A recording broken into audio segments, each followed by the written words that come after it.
আমি যতটুকু last report দেখেছি, যতটুকু লাস্ট রিপোর্ট দেখেছি ওখানে উপস্থিত হওয়ার কথা ছিল 539 জনের, উপস্থিত হয়েছেন আমাদের হিসাবে 556 জন মানুষ হিসাবে, কয়েকজন বেশি এসেছেন। এই জন্য আমি ধন্যবাদ বেশি জানাতে চাইছি, কারণ খুব স্বাভাবিকভাবে আজকের যে এই কর্মশালাটা কি, প্রিয় সহকর্মীবৃন্দ, এই কর্মশালাটি কি শুধু 31 দফা যেটি আমরা দিয়েছি এটি কি শুধু বিএনপির জন্য, বিএনপির নেতাকর্মীদের জন্য? অবশ্যই নয়। এটি অবশ্যই দেশ এবং দেশের মানুষের জন্য। এবং স্বাভাবিকভাবেই আমরা একটি ক্রাইটেরিয়া করেছি কারা আসবেন এইটাতে। সেই ক্রাইটেরিয়ার বাইরেও কিছু সংখ্যক নেতাকর্মী এসেছেন, কারণ আমি দৃঢ়ভাবে বিশ্বাস করতে চাই তারা জানতে চাইছেন ভবিষ্যতে আমরা কি করতে চাইছি। এই উৎসাহ থেকে, উদ্দীপনা থেকেই তারা এসেছেন। সেই জন্যই আমি একটু বেশি ধন্যবাদ দিতে চাই রংপুর বিভাগকে। এখন সহকর্মীবৃন্দ, এই যে 31 দফা, এটি দেশ এবং দেশের মানুষের জন্য। আজকে আপনারা দুই হলরুমে যারা উপস্থিত হয়েছেন, এই দুই হলরুমের মধ্যে যদি আমরা এই 31 দফাকে রেখে দিই, অথবা আপনাদের হাতে যে ফাইলটি দেওয়া হয়েছে এই ফাইলটিকে শুধু আপনারা অনুষ্ঠান শেষে যদি হাতে করে নিয়ে বাসায় চলে যান, এই 31 দফা সম্পূর্ণভাবে আজকের এই সারাদিন সম্পূর্ণভাবে ব্যর্থ হয়ে যাবে। এখানে খুব সম্ভবত বরিশাল বিভাগ থেকে একজন প্রশ্ন করেছিলেন, যুবদলের এক সদস্য, যে এরপরে আমরা কি করব, আমাদেরকে কি কেন্দ্র থেকে নেতা দেওয়া হবে জেলা পর্যায়ের জন্য? আপনারা তো নেতা, এখানে যারা আছেন, আপনারা যারা আজকে সবাই উপস্থিত হয়েছেন, আপনারা কিন্তু একজন নেতা হিসাবেই আজকে এখানে উপস্থিত হয়েছেন। অর্থাৎ আপনারা বিএনপিকে প্রতিনিধিত্ব করেন, বিএনপির অ্যাম্বাসাডার আপনারা, সেই হিসাবে আজকে আপনারা উপস্থিত হয়েছেন।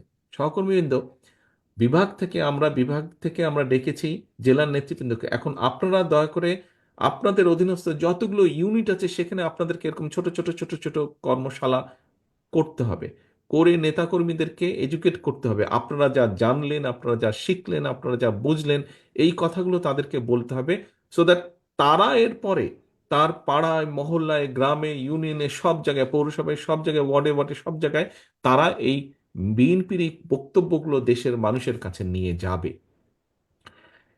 আমরা আন্দোলন করেছি, বিএনপির নেতাকর্মীরা আন্দোলন করেছে, তবে একক বিএনপির আন্দোলন সফল হয়নি।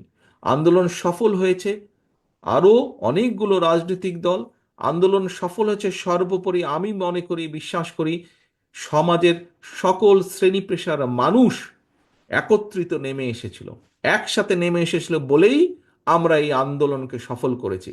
তার মানে স্বৈরাচারকে বিদায় করেছে যেরকম সকলে মিলে একত্রিত ভাবে, স্বৈরাচারকে খেদিয়ে দিয়েছে, বিদায় করেছে, বাধ্য করেছে পালিয়ে যেতে, সকলের মিলিত প্রচেষ্টায়, লক্ষ কোটি মানুষের মিলিত প্রচেষ্টায়।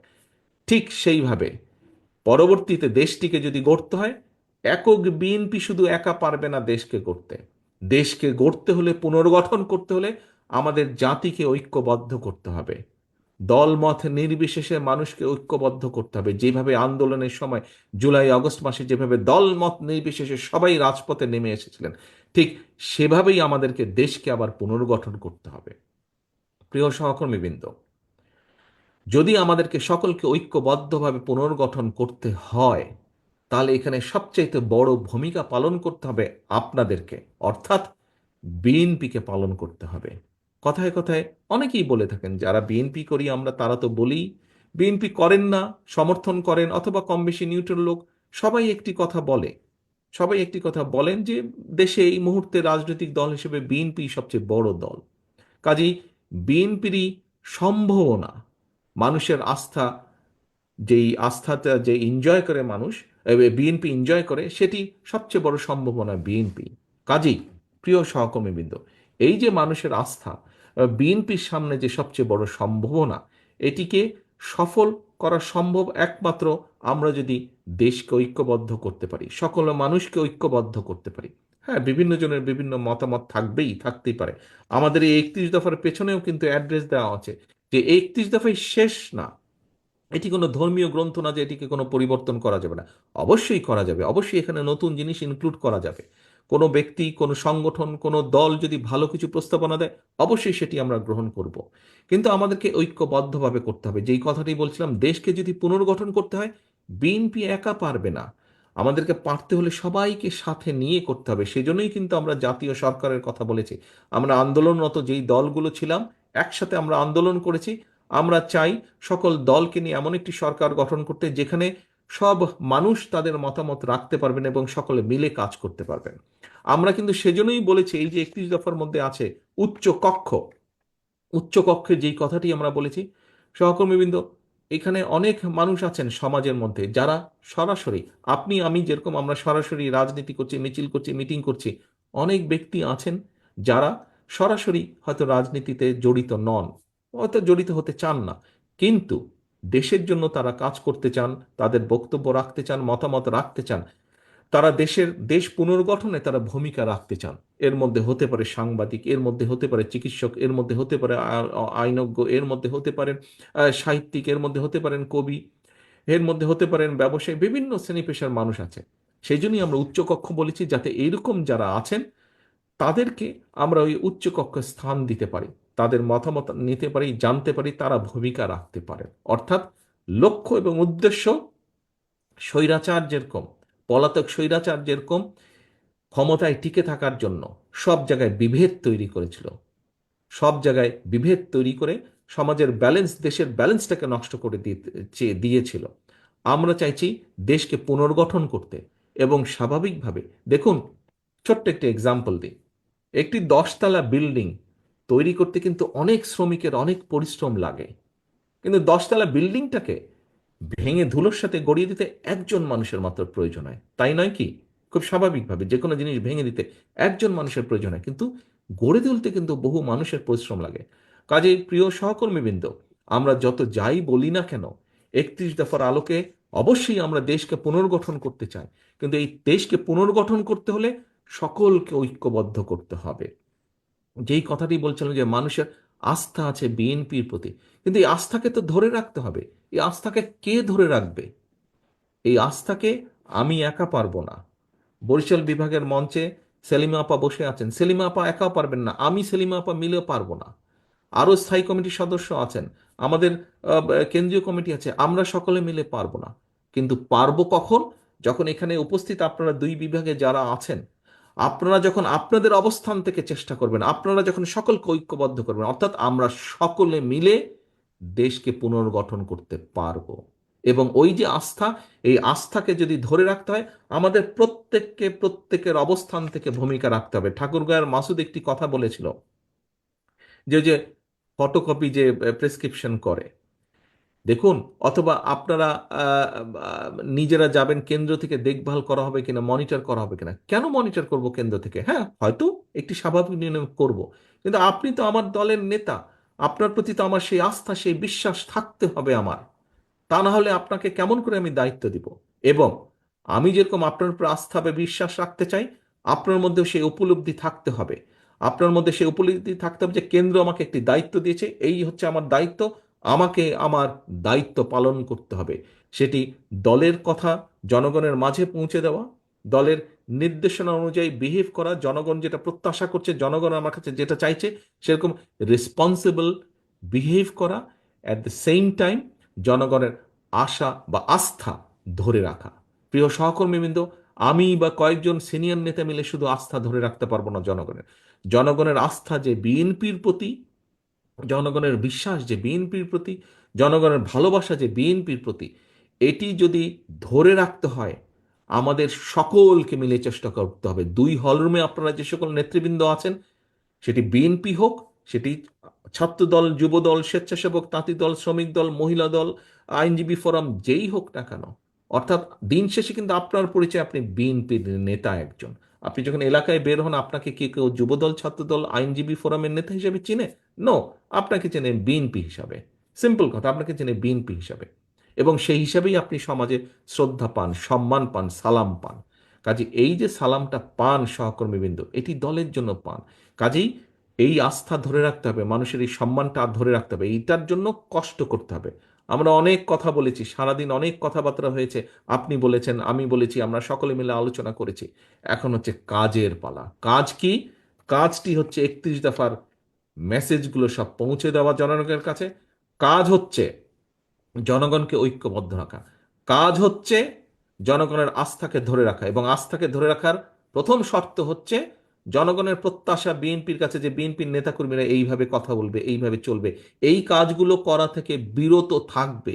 কতগুলো কাজ আছে বাংলাদেশের যে কোনো মানুষ হিসাবে, সাধারণ মানুষ হিসেবে তারা মনে করে যে একটি রাজনৈতিক দলের এই কাজ করা উচিত না। আপনি যদি সত্যিই আপনার দলকে ভালোবেসে থাকেন, সত্যিই যদি আপনার দেশের মানুষের প্রতি কোনো কর্তব্যবোধ থাকে, প্রিয় সহকর্মীবৃন্দ, আপনি, আমি, আমাদের অধীনস্থ যত নেতাকর্মী আছে, আসুন আমরা সকলে মিলে জনগণের প্রত্যাশা নয় এমন কাজগুলো করা থেকে আমরা বিরত থাকি, বিরত রাখার চেষ্টা করি আমাদের মধ্যে যারা বিভ্রান্ত হচ্ছেন। সহকর্মীবৃন্দ, আপনি একজন রাজনৈতিক কর্মী, আমি একজন রাজনৈতিক কর্মী, আমরা একটি রাজনৈতিক দলের সদস্য। একজন রাজনৈতিক কর্মী হিসাবে, একটি রাজনৈতিক দল হিসাবে আমাদের সবচেয়ে বড় পুঁজি কি? আমাদের সবচেয়ে বড় পুঁজি হচ্ছে জনগণের বিশ্বাস, জনগণের আস্থা, জনগণের ভালোবাসা। ব্যবসায়ীদের যেরকম একটি পুঁজি থাকে, যে ঠিক আছে কারো 10,000, 20,000, 50,000, 1 লাখ, 10 লাখ টাকা পুঁজি থাকে, রাজনৈতিক দল এবং রাজনৈতিক নেতা বা কর্মীর পুঁজি হচ্ছে জনগণের বিশ্বাস, আস্থা, অন্য কিছু না। আপনি যদি বিশ্বাস করুন, আপনি যদি আজকে পুঁজি হিসাবে অন্য কিছুকে মনে করে থাকেন, আজ নাহলে কাল নাহলে পরশু কিন্তু আপনি ছিটকে পড়ে যাবেন। আপনার একমাত্র পুঁজি হতে হবে, রাজনীতির পুঁজি হতে হবে, রাজনীতির ক্যাপিটাল হতে হবে জনগণের আস্থা, জনগণের বিশ্বাস, জনগণের ভালোবাসা। এটি যেদিন আপনি হারিয়ে ফেলবেন, অথবা আপনি অন্য কিছুতে মনোনিবেশ করবেন, আপনি আপনার রাজনৈতিক অবস্থানের ফায়দা নিয়ে যদি অন্য কিছুতে মনোনিবেশ করেন, আজ নাহলে কাল নাহলে পরশু আপনি ছিটকে যাবেন, আপনার সব পুঁজি ধ্বংস হয়ে যাবে। স্বৈরাচার হচ্ছে তার সবচেয়ে বড় প্রমাণ। 15 বছর বিভিন্নভাবে ক্ষমতায় থেকেছে, বিভিন্নভাবে আত্মসাৎ করে অনেক কিছু গড়ে তোলার চেষ্টা করেছে। আজ কিছু আছে? আজকে তো খুঁজে পান তাদেরকে? মানুষ তাদেরকে ঘৃণা করছে, মানুষ তাদেরকে খেদিয়ে দিয়েছে দেশ থেকে।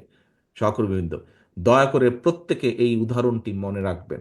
15 বছর জোর করে ক্ষমতায় তারা টিকেছিল, মানুষের অর্থ সম্পদ লুটতরাজ করে নিয়েছে, নিজেদের অনেক কিছু গড়ে তোলার চেষ্টা তারা করেছে, গড়ে তারা তুলেছে। কিছু আছে আজ? কোনো কিছু ধরে রাখতে পারছে? পারছে না তারা। মানুষের বিশ্বাস তো নেই। কাজেই সহকর্মীবৃন্দ, আমার সহকর্মী হিসাবে আমি প্রত্যেককে অনুরোধ করব, আপনাদের নেতা হিসেবে প্রত্যেককে আমি নির্দেশনা দিব, দয়া করে জনগণের আস্থা, এটি হচ্ছে আপনার সবচেয়ে বড় পুঁজি। এই আস্থাকে ধরে রাখার জন্য আপনার যেই কাজগুলো করা উচিত, দয়া করে সেই কাজগুলো করেন। এই আস্থা নষ্ট হতে পারে এমন যেই কাজগুলো আছে, দয়া করে সেগুলোকে বিরত থাকেন সেগুলোতে, এবং অন্যকে উৎসাহিত করেন, আপনার অন্য সহকর্মীকে উৎসাহিত করেন সেগুলো থেকে বিরত থাকতে।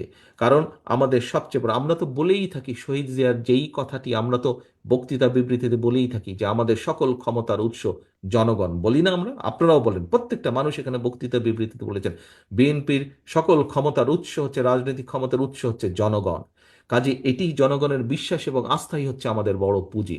আসুন আমরা দেশকে পুনর্গঠনের জন্য যেভাবে 31 দফাকে পৌঁছে দিব মানুষের দ্বারে দ্বারে, আসুন আজকের এই কর্মশালায় আমাদের আরেকটি প্রতিজ্ঞা হোক, আরেকটি শপথ হোক, যে আগামী দিনে দেশকে পুনর্গঠনের জন্য আমরা সর্বোচ্চ শক্তি দিয়ে চেষ্টা করব সকলকে ঐক্যবদ্ধ করার জন্য, এবং সর্বোচ্চ শক্তি দিয়ে আমি, আপনি, আমরা সকলে মিলে, আজ যারা এই ঘরে আছেন তারা তো অবশ্যই, যারা এই ঘরে নেই, লক্ষ লক্ষ নেতাকর্মী যারা ছড়িয়ে ছিটিয়ে আছে বাংলাদেশে, প্রত্যেকের অবস্থান থেকে আমরা চেষ্টা করব জনগণের যেই প্রত্যাশিত ভূমিকা আমাদের কাছে, সেই ভূমিকা যাতে আমরা রাখতে পারি। আমাদের কথাবার্তা, উঠা বসা, চলন বলনে যাতে কোনোভাবেই জনগণের আস্থাকে আঘাত না করে, আমরা সেই ব্যাপারে সচেতন থাকব, সেই ব্যাপারে সচেষ্ট থাকব, এবং একই সাথে আমরা চেষ্টা করব আমাদের উপরে যেই দায়িত্ব আমাদের উপরে দল দিয়েছে, মনিটর কেন করতে হবে? আপনি যদি আমাকে বিশ্বাস করতে পারেন, আমি কেন আপনাকে বিশ্বাস করতে পারবো না? আপনার সেই দায়িত্ববোধ থেকে আপনি দায়িত্ব পালন করবেন, এই বিশ্বাস আমি আপনার উপরে রাখতে চাই। সহকর্মীবৃন্দ, এই হচ্ছে আজকে আপনাদের উভয় বিভাগ, বরিশাল এবং রংপুর বিভাগে আমার যে সহকর্মী, তাদের প্রতি আমার নির্দেশনা নেতা হিসেবে, আপনাদের সহকর্মী হিসাবে আপনাদের প্রতি আমার অনুরোধ, যেই কথাগুলো আমি বলেছি, দয়া করে এই কথাগুলো মনে রাখবেন। আসুন, আমরা কথা বলেছি সারাদিন, এখন কাজের পালা, কাজ করার পালা। দেশকে গড়তে হবে। সেই দেশকে গড়তে হলে আমাদের সকলকে কাজে নামতে হবে। সেই কাজে নামতে হলে আমাদের সকলকে প্রস্তুত হতে হবে, এবং সেই প্রস্তুতি আমাদেরকে এখন থেকে নিতে হবে। সেই প্রস্তুতির মূল এজেন্ডা, মূল প্রথম শর্ত, কন্ডিশন হচ্ছে জনগণের আস্থা, জনগণের বিশ্বাস, জনগণের ভালোবাসা। পরিশেষে এতটুকুই বলবো, জনগণের সঙ্গে থাকুন সহকর্মীবৃন্দ, জনগণকে আস্থায় রাখুন, জনগণের আস্থায় থাকুন আপনারা সকলে, জনগণের সাথে থাকুন। আল্লাহ হাফেজ। বাংলাদেশ জিন্দাবাদ, বাংলাদেশ জাতীয়তাবাদী দল জিন্দাবাদ।